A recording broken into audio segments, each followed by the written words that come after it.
안녕하세요. 반갑습니다. 오늘 하루도 좋은 날이 되기를 축원합니다.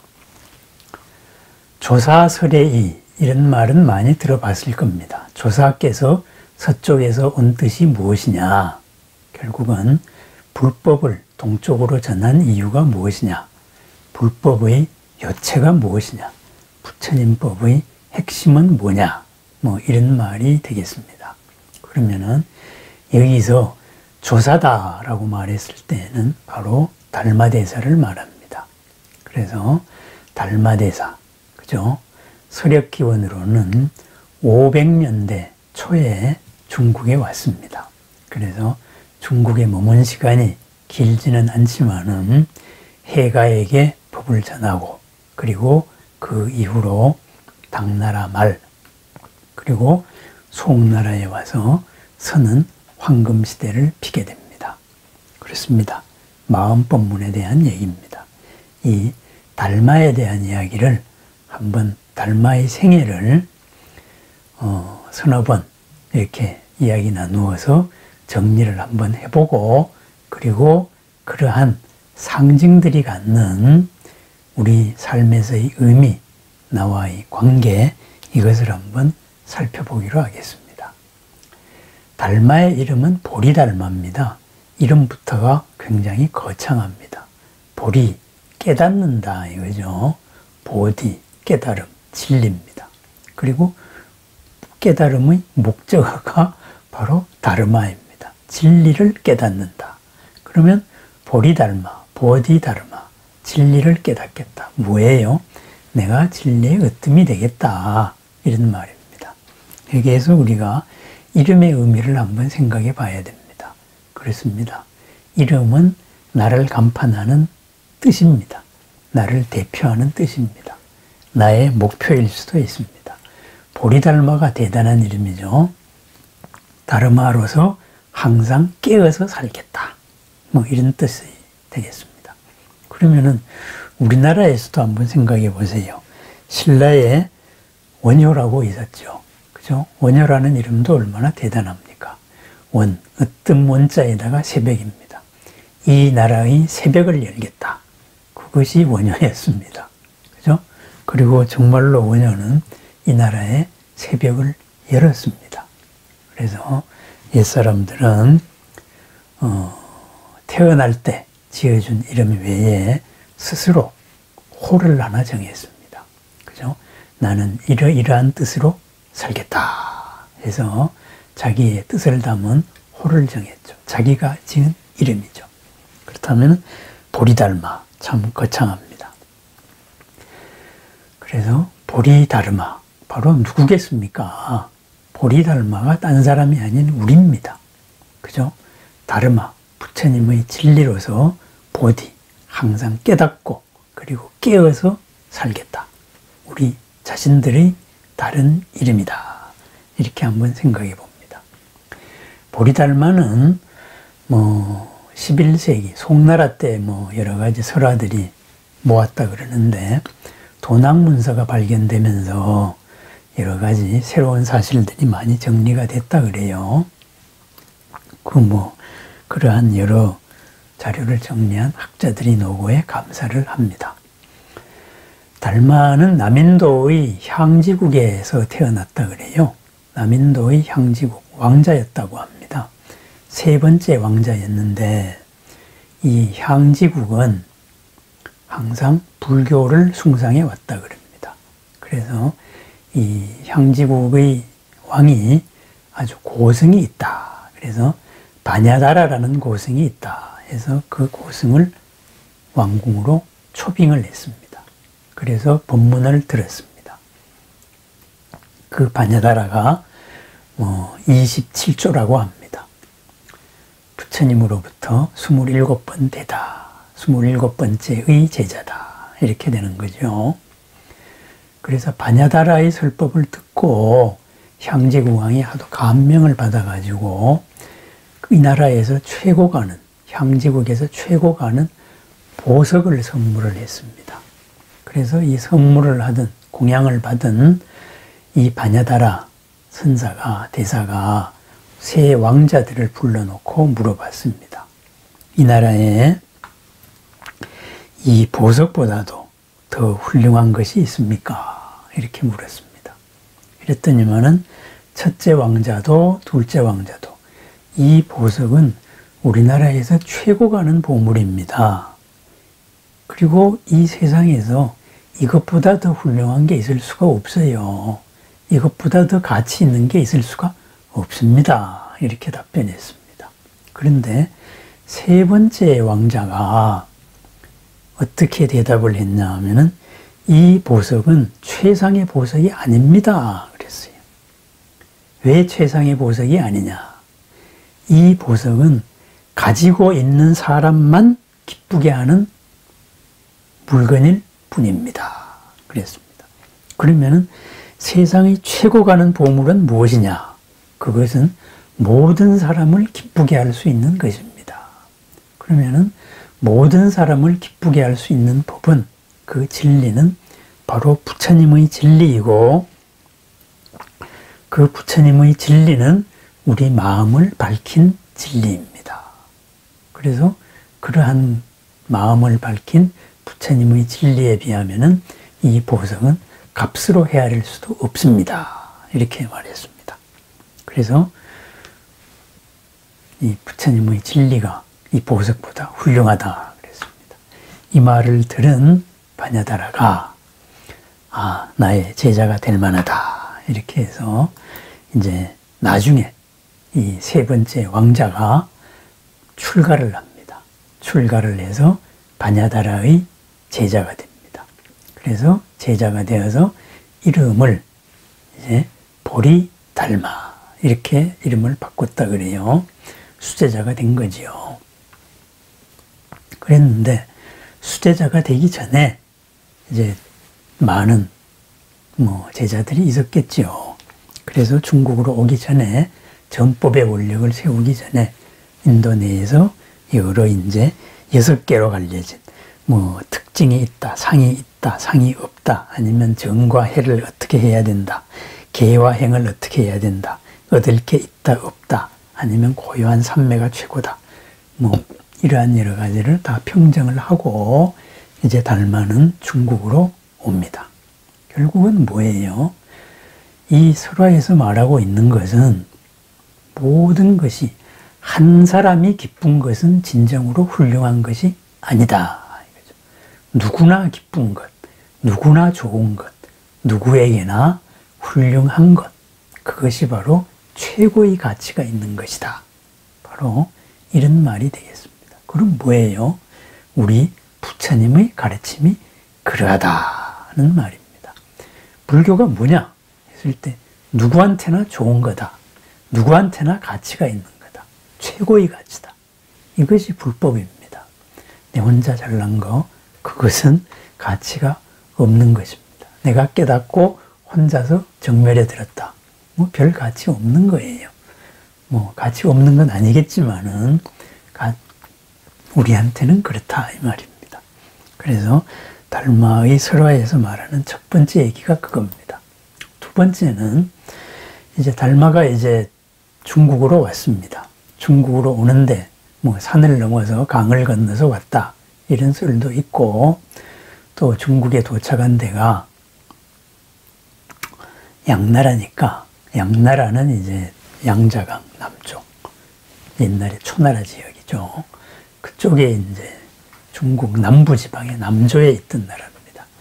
그래서 배를 타고 왔다 이런 설도 있어요. 어쨌든 배를 타고 왔든 강을 건너서 왔든지 간에 오다가 중요한 사건이 하나 생깁니다. 뭐냐 하면은 중국에 도착하기 전에 이제 이렇게 항구에 왔는데 또는 강에 왔는데 보니까 커다란 생선 썩은 냄새가 온통 진동을 하고 있는 거예요. 그래서 그 썩은 냄새로서 온 세상이, 그 동네가 괴로움을 받고 있어요. 그래서 이 썩은 냄새가 뭐지? 이래서 이제 살펴보니까 어마어마하게 큰 고기인데 그것이 결국은 이묵이었어요. 용이 되려고 차가운 물 속에서 차가운 강물 속에서 아니면 깊은 바다 속에서 천년을 기다렸어요. 천년을 기다려가지고 드디어 여의주가 생겨가지고 용이 되어서 승천을 해야 되는데 용이 되지 못하고 죽어버렸습니다. 그것을 이무기라고 말합니다. 그 이무기예요. 이무기가 썩는 냄새가 진동을 하고 있었습니다. 그래서 달마가 이것은 안 되겠다. 이것을 내가 정리를 해줘야 되겠다. 이래서 조용한 숲속으로 갔습니다. 그래서 동굴을 하나 찾아서 동굴에 들어가서 이제 삼매에 들었습니다. 선정에 들어가지고 몸은 동굴에 아무도 없는 동굴에 눕혀놓고 이제 달마의 마음이 이제 이무기를 만난 겁니다. 이제 이무기를 만나서 이제 부처님의 법으로서 이렇게 이무기를 교화시켰습니다. 그대가 훌륭한 용이 되기 위해 가지고 모든 것을 참고 견디고 이러다가 용이 못 되었다. 그 천년을 기다린 그 한, 그것을 내가 어찌 모르겠는가. 그렇지만은 한번 다시 돌아봐라. 그대가 옳다고 생각하는 이 천년에 맺힌 한 때문에 그 한의 냄새가 썩은 물고기의 냄새가 되어서 온 사람들을 괴롭히고 있다. 용이 되려고 했던 목적이 뭐냐 이거죠. 너 혼자 좋자고 용 되려고 했다가 모든 사람을 괴롭히고 있다. 그러한 생각의 방향을 돌려보라. 아마 이런 법문이었겠지요. 달마의 왕자 때 얘기하고 비춰보면은 그렇겠지요. 이래서 마침내 이무기가 천도가 되었습니다. 마음을 돌렸습니다. 그래서 이제 감사합니다 하고 좋은 세상으로 갔습니다. 한 맺힌 한에서 풀어난 거죠. 그러면서 이 썩은 냄새가 싹 사라졌습니다. 그렇습니다. 천년의 한이 온 세상에 퍼졌을 때 그 세상 얼마나 괴롭겠습니까? 그죠? 그랬는데 그 한이 눈 녹듯이 사라져서 깨달음으로 향하여서 극락세계를 갔든 아니면은 용보다도 더 훨씬 뛰어난 천상세계를 갔든 이렇게 천도가 되었습니다. 천도 법문이 잘 된 거죠. 그렇습니다. 이래서 이제 용을 천도시키고 썩은 냄새를 없애고 그 다음에 동굴로 와 보니까 달마의 몸이 없는 거예요. 달마의 몸이. 그죠? 그래서 보니까 웬 산도둑놈 같이 생긴 우락부락한 놈이 하나 있는 거예요. 그래서 이것이 무슨 도리인가, 어찌된 사연인가 하고 달마가 다시 그 선정 상태에서 헤아려서 생각을 해봤습니다. 그랬더니만은 그 산에서 수행하고 있던 어떤 수행자가, 그죠? 어느 날 이렇게 수행을 하다가 딱 해서 보니까는 아주 왕자의 아름다운 근육질의 아름다운 몸매가 있는 거예요. 그래서 보니까 주인이 없어요. 주인이 외출을 했거든요. 그러니까 욕심이 생긴 거죠. 야, 이거 바꿔치자. 이래가지고 그냥 자기 몸을 벗어놓고 달마의 몸을 입고 가버린 거예요. 그러니까 이제 달마는 입을 몸이 없는 거예요. 그래서 할 수 없다. 그래서 이것도 인연이다 하고서는 그 산도둑놈 같이 생긴 몸이 달마의 몸이 되었습니다. 부락부락하지요. 그죠? 이렇게 해서 중국으로 왔다. 이런 설화가 있습니다. 이것이 달마가 중국에 오기까지의 사연입니다. 그러면은 이것이 의미하는 바가 뭘까요? 그죠? 우리는 아름다운 몸을 추구해요. 그죠? 아름다운 몸으로서, 아름다운 모양으로서 상대의 환심을 사서 내가 원하는 바를 이루려고 해요. 그죠? 그런데 그러한 데에 큰 가치는, 최고의 가치는 거기에 있는 게 아니다. 이렇게 우리가 평면적으로 한번 생각해 볼 수가 있고, 두 번째는 뭐겠어요? 참다움 이로움, 진정한 이로움, 내가 나를 이롭게 하는 것은 이 몸에 달려있지 않다는 거예요. 몸이라는 거는 내 마음이 입고 있는 옷에 불과한 겁니다. 아름다운 미남자의 옷을 입고 있었던 달마도 달마고, 그죠? 이런 우락부락한 산도둑놈 같은 옷을 입은 달마도 달마입니다.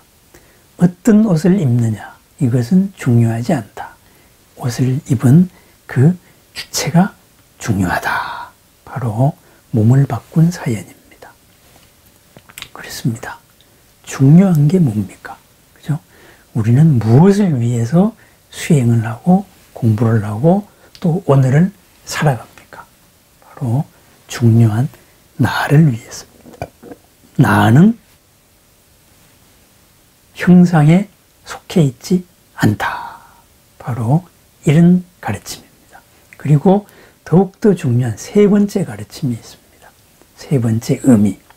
그것은 뭐냐? 진정으로 나를 이롭게 하려면, 그리고 나와 더불어서 남을 이롭게 하려면, 더불어 큰 나로서 살아가려면 몸을 바꾸어야 된다, 이 말입니다. 몸. 어제까지 내 몸을 버려야 된다. 어제까지 나로 살아왔던 나가 오늘 새로운 나로 태어나야 됩니다. 그 새로운 나가 어제까지의 나를 다 포함할 수 있는 더 큰 나가 되었습니다. 아름다운 왕자의 모습은 아름다운 사람들한테는 좋지만은 보통 사람들한테는 위화감을 느낄 수도 있습니다. 누구한테나 접근할 수 있는 몸, 그죠? 누구나 경계를 가지지 않은 몸, 어쩌면은 못생긴 얼굴일 수도 있습니다. 상대를 편안하게 하는, 나를 하심하는 마음일 수도 있습니다. 이렇게 우리가 어제까지의 몸을 바꾸어서 오늘로 바꾸었을 때, 변신을 했을 때 우리는 더 큰 가치 있는 삶, 훌륭한 보석과 같이 나만 즐거운 게 아니고 모든 사람이 즐거울 수 있는, 그죠? 그래서 보람을 느낄 수 있는 그러한 삶을 살 수 있다, 이거죠. 이것을 선종에서는 대사 1번이라고 말합니다. 크게 한번 죽었을 때 새로운 지평이 열린다, 이거죠. 그렇습니다. 몸을 바꾼 사연과 그리고 왕자 때의 이야기, 나 혼자의 이로움이 아닌 모두의 이로움이 진정한 가치가 있는 것이다. 그 다음에 몸을 바꾸는 과정은 뭐예요? 그죠? 한 맺힌 삶으로 살아온 모든 한을 풀어서 썩은 냄새를 없애주는 겁니다. 그렇습니다. 우리는 이 무기같이 사실은 썩은 냄새를 풍기고 살고 있을지도 모릅니다. 그죠? 내가 내 몸을 바꾸지 않으면은 나는 나도 모르는, 나만 모르고 세상은 다 아는 그런 썩은 냄새를 풍기면서 살 수도 있습니다. 달마는 그 몸을 바꾸라고 합니다. 그리고 달마 스스로도 몸을 바꾸었습니다. 그래서 이 바꾼 몸으로 이제 불법을 전하러 중국으로 옵니다. 여기까지 달마가 중국에 올 때까지의 이 과정을 한번 살펴봤습니다. 그렇습니다. 오늘 하루 우리 스스로가 보리 달마로서, 그죠? 달마, 진리대로 진정한 나의 이로움으로 살아나가는 깨어있는 마음, 보리, 그리고 깨달음, 그러한 나를 이롭게 하는, 나를 사랑하는 그러한 하루가 되기를 축원합니다. 그래야 해서 나도 남도 걸림없는 더 큰 나의 보람을 축원합니다. 감사합니다.